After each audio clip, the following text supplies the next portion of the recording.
갤럭시 S10 플러스 1TB 모델입니다. 이 녀석으로 말할 것 같으면 한정으로 1000대만이 팔렸고 그 이후에는 풀렸는지 안 풀렸는지 모르지만 현재로서는 구매할 수 없다고 하는 것 같아요. 나름대로 삼성에서 고민해서 내어놓은 프리미엄 중에 프리미엄 폰 갤럭시 S10 플러스 1TB 모델에 대한 리뷰 지금 시작합니다. 카메라 편은 저번에 다뤘으니까 스킵하는 걸로 하고요.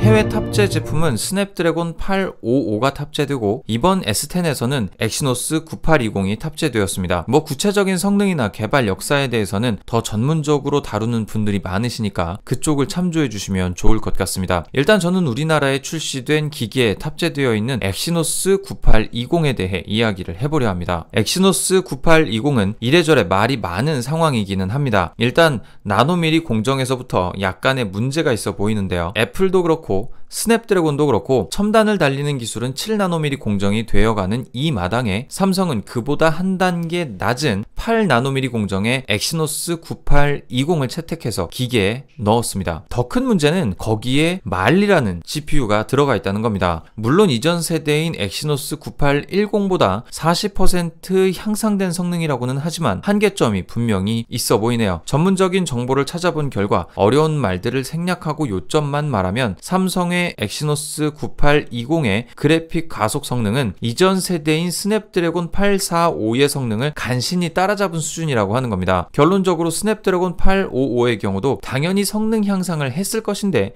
비교적 낮은 성능의 그래픽 가속 능력을 가지고 있다고 밖에 볼 수 없는 것이죠. 지금 나와 있는 엑시노스 9820의 경우 여러 테스트 앱으로 성능을 테스트해 보니 긱벤치 테스트의 경우 싱글코어는 아이폰 XS보다 500점이 낮고 멀티코어는 1000점 가까이 낮았습니다. 안투투의 경우는 거의 30,000점 정도 차이가 벌어지죠. 퍼센트로 따지면 거의 10%에 가까운 성능 차이입니다. 성능에서만 차이가 나면 그렇게 큰 상관은 없을 듯한데 앞서 말한 공정의 관계에 따라 발열의 정도, 소모 전력의 정도에 따라 차이가 발생하게 됩니다. 갤럭시 S10의 배터리는 무려 4100mAh가 탑재되어 있습니다. 일부 유튜버분들의 테스트로 거의 11시간에 가까운 배터리 사용 시간을 보여주었습니다만 실제 사용해보니 그렇게 엄청나게 효율적인 배터리 소모율을 가지고 있지는 않은 듯 보였습니다. 저도 그 영상들을 보고 대단하다고 느끼며 사용을 좀 이어왔었는데요. 하지만 생각 외로 배터리가 빨리 닳아버리는 느낌을 받게 되었습니다. 그래서 퍼포먼스 위주의 배터리 테스트에 대한 부분이 필요한 것 같아 실험을 해봤습니다.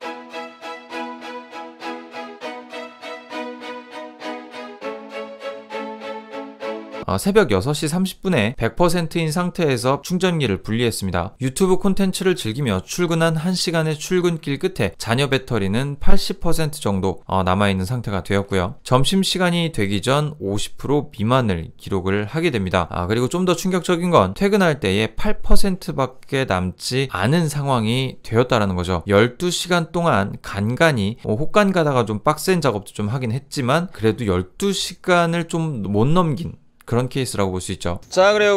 지금 배터리가 1% 남았어. 배터리가 1% 남아. 아직 퇴근 중인데 배터리가 1% 남았다고. 배터리가 1% 남아가지고 좀 배터리 꺼질 때까지 지금 녹화를 해보려고 하고 있는 거예요. 그래서 몇 분 동안이나 배터리 1% 남은 시간 동안에 동영상 촬영이 얼마나 될지 죽었네.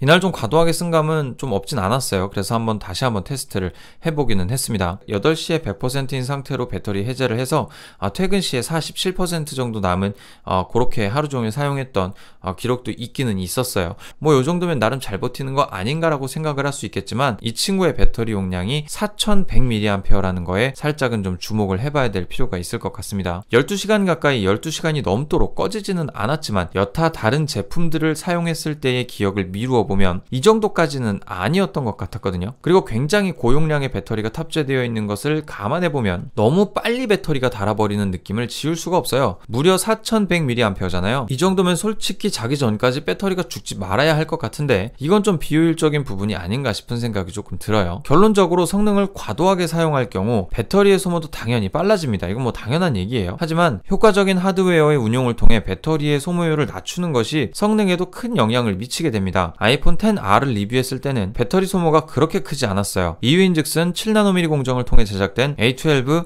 바이오닉 칩이 탑재되어 있었기 때문이죠. 물론 그것 때문만은 아닐 겁니다. 뭐 여러가지 요인도 있을 수 있었겠죠. 그 중에 디스플레이도 큰 부분을 차지했을 겁니다. 그건 LCD 패널이 들어가 있으니까요. 하지만 아이폰의 경우는 배터리 용량조차 3000mAh를 넘지 않습니다. 그럼에도 불구하고 사용시간이나 효율 면에서 비등하다면 4100mAh를 탑재하고도 소프트웨어 최적화나 AP의 전력 효율을 잡지 못한 이런 결과를 보여주고 있다는 점은 매우 안타까운 부분에 속한다고 보여지네요. 램에 대한 부분도 이야기하지 않을 수가 없습니다. 제가 보유한 모델은 램을 12GB를 탑재하고 있습니다. 아무래도 자원이 넉넉하니 마음대로 쓰는 건 그럴 수 있다고 하는데 모든 옵션을 다 제거하고 클리너도 돌리고 나도 3.7GB 정도는 계속해서 먹고 있는 현상을 발견하게 됐습니다. 이게 상당한 양인데 아이폰 X조차도 3GB로 널널하게 버틴다는 점을 생각해보면 뭐가 문제지 싶은 생각이 들 정도라는 거죠. 안드로이드는 어떻게 된 시스템이 아무것도 안 해도 3GB를 넘게 먹고 있는 건지 알 길이 없습니다. 동일 기종의 6기가 탑재한 녀석은 정말 게임 3개 연속해서 돌리면 램 부족해서 뻗는 건가요? 어떤 멀티태스킹을 돌려도 이 12기가의 램을 모두 차지할 일은 우리 일상생활에서는 솔직히 발생하지 않을 것 같습니다. 이것저것 많이 돌리고 종료 안 시키면 당연히 모든 램을 다 사용할 수 있게 되겠죠. 램에 대한 비판이라기보다는 전체적인 시스템에 대한 좀 비판이라고 보여지기는 하네요. 램은 솔직히 너무너무 좋았습니다. 이 풍족해서 뭘 실행해도 어떤 활동을 해도 걸림이 없이 실행이 되고 버벅거림이 없이 이렇게 사용할 수 있었던 것은 굉장한 장점이었다고 보여지더라고요. 사운드는 이견의 여지 없이 좋습니다. 그런데 삼성 특유의 감성 없음, 좀 메말름 이런 것들이 좀 느껴져서 안타까운 면모가 조금 있었습니다. 이어폰으로 들어도 역시 큰 감흥이 밀려오는 포인트는 딱히 없었어요. 다만 내부에 탑재된 사용자 이퀄라이징은 제가 사용해봤던 모든 툴 중에 가장 구립니다. 이어폰과 코드리스 모드 모두 써봤지만 하나의 음역대를 높이면 그 음역대가 높아지는 것이 아니라 그 음역대를 남기고 다른 음역대가 낮아지는 기적적인 세팅을 보여주었습니다. 제가 잘 몰라서 하는 말일 수도 있겠지만 돌비고 뭐고 음향기기를 통해서 듣는 음악은 그렇게 러블리하게 들리지는 않았어요. 다만 스테레오 사운드는 애플의 사운드보다 약간 더 좋게 들리는 경향은 있었습니다. 입체적이고 섬세하지만 자칫 비어 보이는 느낌을 받게 되는 애플에 비해서 입체적이기도 하고 섬세하기도 하며 풍부한 중음역대를 재생해주는 부분에서는 정말 감탄이 좀 절로 나오는 부분이었습니다. 전문가가 아니라 그냥 제가 느낀 느낌 정도만 말씀드리건데 이 폰은 음악을 들을 때 이어폰으로 들으면 별로입니다. 음악 들을 땐 스피커로 듣는 게 제 맛인 것 같아요.